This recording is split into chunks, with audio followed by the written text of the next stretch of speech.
Yo, Yo, thanks for hopping on, man. Appreciate it. sorry, it's first day here, so we're trying to figure out the kinks out. No, I totally get it. Wish we would have connected before tour, but glad we did. And speaking of connecting, got to give a shout out to our mutual buddy David Mast. Yeah, yeah. Connected us. I've known So, that guy for God, going on 20 plus years. How about you? oh man, I've known him for quite a while. We played some gigs together, hung out on the boat together, and we did Shipwrecked. He came through. He used to come through the studio when our vocal producer and producer Mitch Marlowe was out there. They were good buddies. I think they rode together. They would yeah, they were motorcycle boys. So yeah, I was recording White Bat. We hung out a bunch, but yeah, shout out to Dave. He's a good guy. Yeah, he was crying. He was texting back and saying that we connected, and he was crying. He's like, "I'm so pissed. I'm not going to be at the whiskey show. I'm taking a motorcycle Yeah. trip down to Mexico, so I'm going to miss it all." Well, I mean, we're going through. I think we're going through Albuquerque, so maybe he can come to that one. Well, he's missing out because, dude, there's no better place to see I Am Hollywood perform live than in Hollywood at the Whisky A Go Go. I mean, I can't think of a more picture perfect story. Yeah, unbelievable. Last time a couple of the guys in the band, half the band, got food poisoning in Sacramento, so we actually like drove straight into Hollywood, but had to cancel the gig because everybody was puking and uh, coming out both ends, as they say. You know. Luckily, I wasn't one of those. I was the one playing doctor and running back and forth, getting bags of rice and whatnot to keep everybody on the brat diet. Keep everyone hydrated too. Yeah, yeah, we're good now. I feel like yeah, we're on our way, and this time nothing can stop us. Well, I'm looking forward to it, man. I Am Hollywood in its entirety and in sequence, I'd imagine. Oh yeah, oh yeah. It's been fun. It's been funner than we would imagined.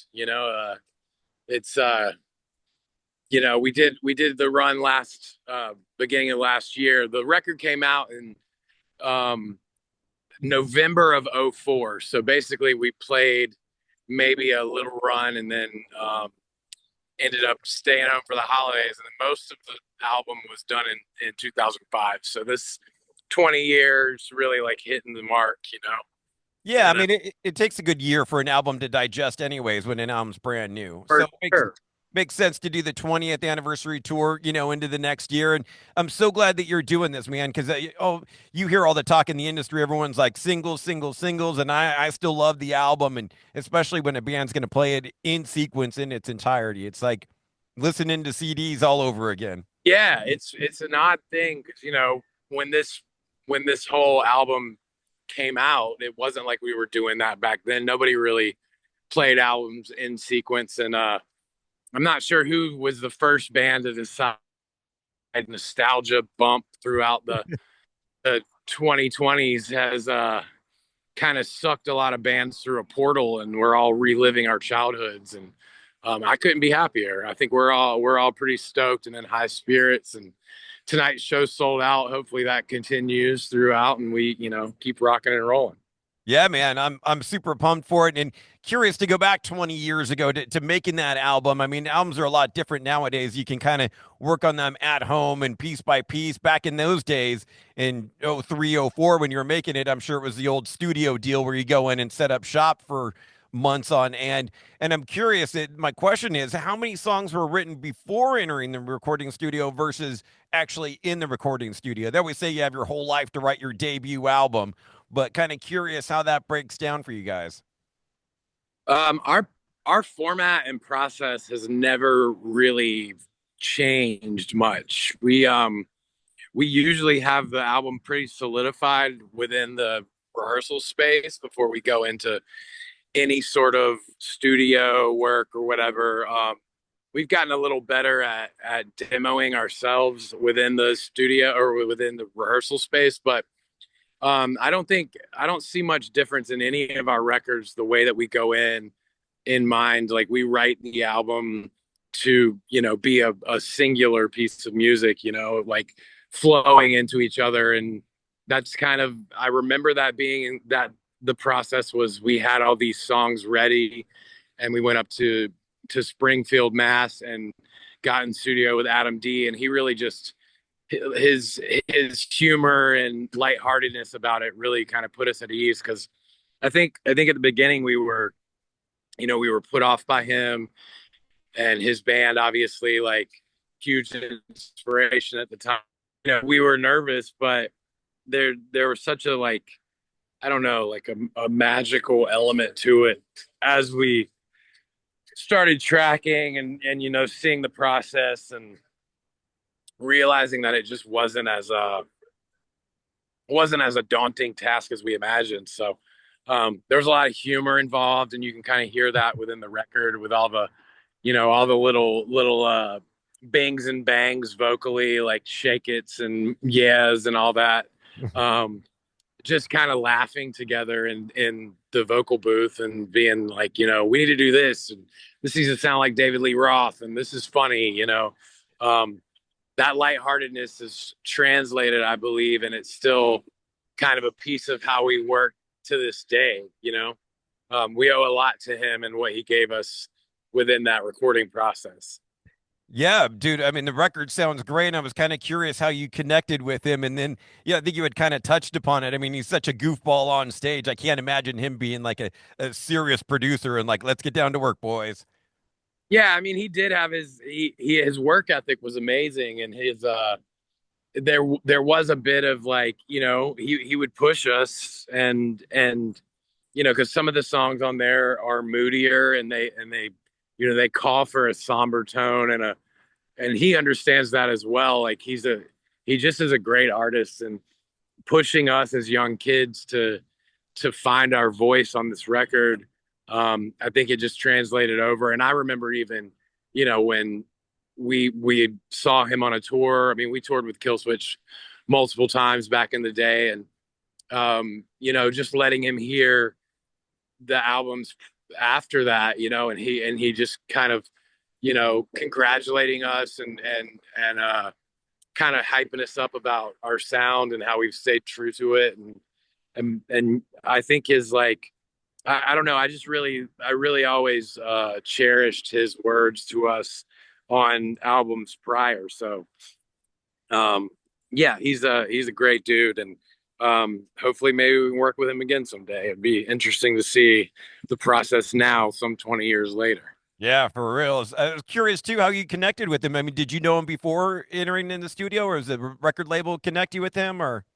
I think he was kind of one of our first picks when we were trying to figure out who was going to do it, and I'm pretty sure it was something that we asked with the label, and it just happened to work as our first choice. So, um, yeah, that all yeah was kind of a dream, pretty surreal just to get up there and figure it out. Obviously, like we didn't know, we were in like one hotel room with no refrigerator. We were eating at a mall food court every day. Like, just, yeah, we've learned a lot since then and come a long way. But, I cherish those memories and just the oddities that came within Springfield, Massachusetts, and us just kind of, back then you get a cut of the song on a disc at the end of the night, and we could go back and just put it in the CD player in the van and listen to it through car speakers, which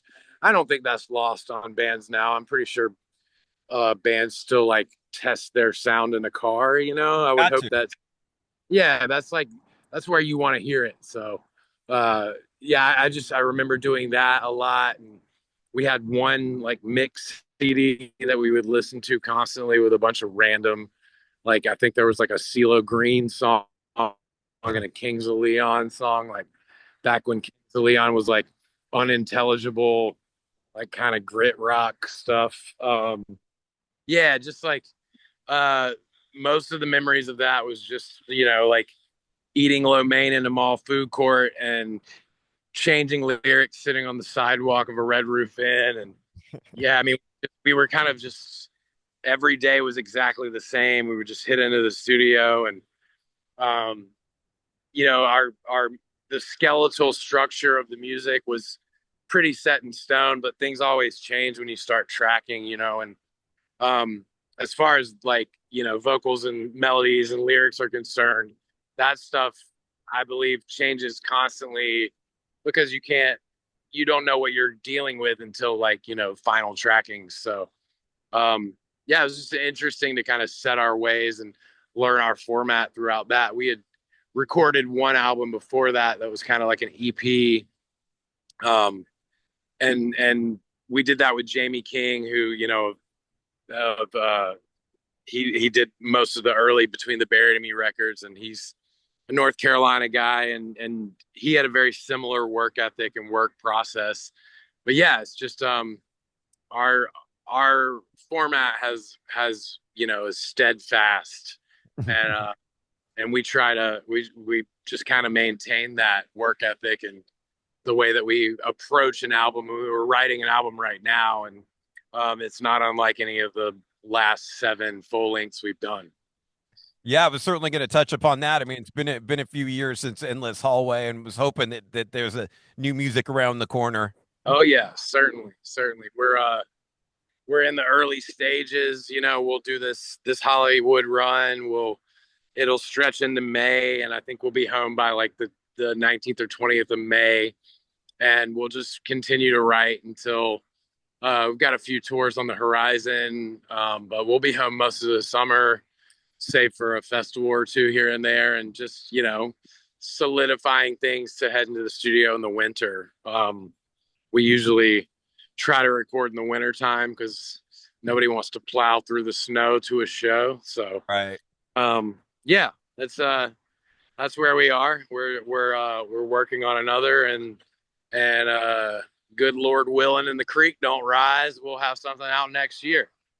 Awesome. Looking forward to that, man. And touching upon the tour, wanted to also give a shout out to Cancer Bats, who are opening up the tour, Oh, and I imagine old friends with those guys. oh yeah. I mean, we've been talking about trying to get them on the road with us for quite a while. We known them forever and ever. Like, I mean, we go back really, really far, and I think we've done a couple of Canadian dates with them in the past. Maybe a festival here or there within the States, but never a full run.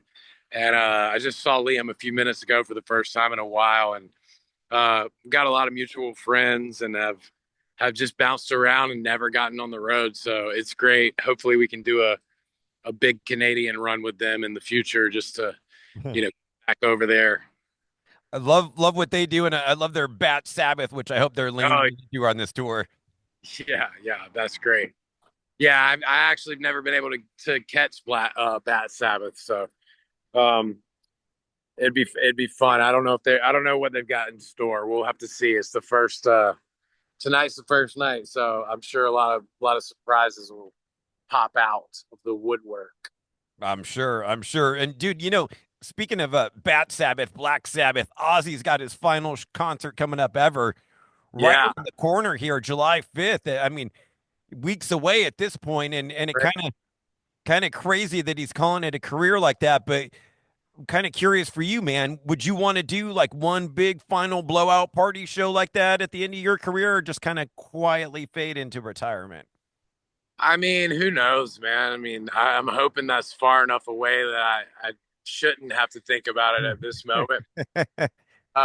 Yeah, I mean, you got to think for Ozzy, he's done so much, so many different bands, so many iterations of who he is, and also with reality TV, and the spotlight tends to burn.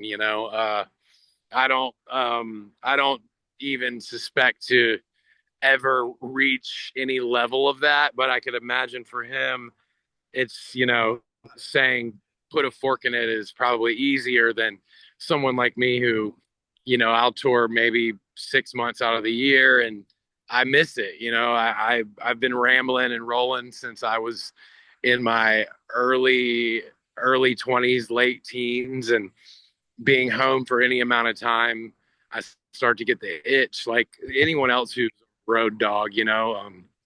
There's a lot to be said about the fact that this isn't a glamorous life. There's a lot of a lot of people might think that there's some glitz in it, but most of the time you're brushing your teeth in a truck stop bathroom and eating, lo mein that's 2 old. So I but the life lessons that you get from being on the road are um insurmountable in that way. And there's, unless you've done it before, you really can't understand the life out here. There's just something to be, there's a small beauty in it. And yeah, I don't see myself hanging up the gloves at any point in the near future, and especially with new music on the way. And this playing this album 20 years later has really solidified things for us, that there's longevity in He Is Legend that we may not have understood beforehand. So um and I think that just kind of hit us when we started this tour last year. It was like understanding that, when you see your fans that you've seen for 20 years showing up with their kids, and their kids are more into your new stuff, you're like, where did it come from? How did this happen? But we welcome it. But it's interesting, the children really connected with White Bat and with Endless Hallway. And it seems like there's just new fans, younger fans. There's just it's a wild thing that's happening. And I don't like to think about it too much because I just want it to unfold organically. But yeah, it's super interesting. It's fun to see. And yeah, good on Ozzy. I love him. We've played one festival with him before, and it was like the highlight of my life. I didn't get to say hello, but I watched him walk out of his dressing room with a jump rope, and he did like 10 jump rope like reps, and then he did like 10 jumping jacks and walked on stage and killed it.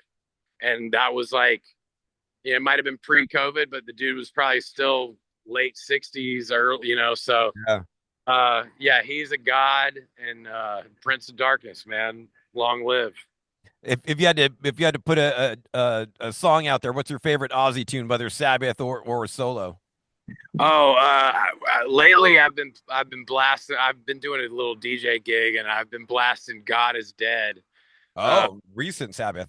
yeah, yeah, I love that tune. But yeah, everything off Volume 4. I mean, I know that's like kind of a cliche, like skate rat thing to say, but "Changes" is a beautiful song. Um, "Nib" is really great. I mean, I love Sabbath. I love Ozzy. I think it's all good. But yeah, "God Is Dead" has been it's one I've been going to here lately. It rips, man. It's Yeah. good. Good stuff. Good stuff. Dude, I appreciate all the time. Last thing I got to hit you with one other band to get into. We're an old school radio station. We do a feature called Mandatory Metallica every night at 10 p.m. Oh, hell yeah. And I've been having this little Metallica debate and want to get your take on. Me and my Okay. buddy debating their greatest thrash metal album ever and coming down on opposing sides. So I want to put it to you and see where you come down on. And it's album 2 versus 3, Ride the Lightning versus Master of Puppets. If you had to pick one out of those two, which one would it be? Oh man, I mean, I am such a Kill 'Em All fan, so I would, as far as thrash metal, I think that was like one of the staples in the lineup. But I mean, I'd have to say Lightning. I think just because Ooh, we're okay. talking thrash, it slays. Um, Master of Puppets is great. I don't know. I'd have to do a back to back and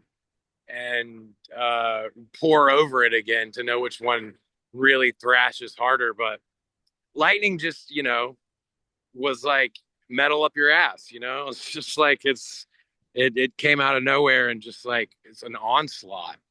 But yeah, I mean, Battery, shit, that's a great tune. Um, is Battery on Puppets? Yep. It That's is. opening track. Shit, now you got me thinking. And then straight into Master of Puppets. I mean, like, That is pretty thrash. Well, I'm gonna call an audible and just say it's a toss up between the two. I might be tied on them. I mean, they're thrash metal kings, man. I know. But that's why I'm sticking a gun to your head. You got to pick one. I still want to. Yeah, I'm gonna switch. I'm saying Master of Puppets. I'm saying Yeah. Coming yeah, down to my side. yeah, Master of Puppets. I forgot about Battery into Master, and that's great. I mean, it really is about the opening tracks, just like how you wreck a fan. Just like, and we've always kind of lived by that term. Like, you gotta you gotta get them right out of the gate with something, something that's gonna be memorable. Well, Um, I think you got to end it that way too. I mean, and like you do with I Am Hollywood, and they do with Damage Inc. on that Oh album. yeah, for sure. Yeah, yeah. Master of Puppets is thrash as fuck, dude. Yeah, you're right. All right, sorry, I'm swearing. I'm hoping you got a bleep button. Yeah, I do. Uh, I do. good. Lastly, just to Yeah. put a button on it, man, what song can we play for you on Mandatory Metallica? What can we jam for you on Mandatory Metallica? Oh, man, I did when I was on the boat. I did Motor Breath. Oh yeah. Yeah, off Kill 'Em All. It was like they gave me some old Ripper tunes, which I thought was kind of a high honor. Because I did Tush by ZZ Top, Fortunate Son by Credence, and Motor Breath by Metallica. And I don't know if there was anybody else doing like 70s and 80s tunes other than me. So um, I was pretty stoked to get those. And Motor Breath is like I love that tune. So yeah, throw that on for me. Hell Thank yeah. you so much for the time, man. I will share the interview and links and all that when it airs, and it'll be in like a week. And can't wait for the show at the Whiskey. I'd love to come out and say hi. Yeah, come on out, dude. Holler at me. I definitely will. Be in touch. Thank you so much for the Hey, time, man. Appreciate it. absolutely. My pleasure. We'll be in touch. See See ya. you.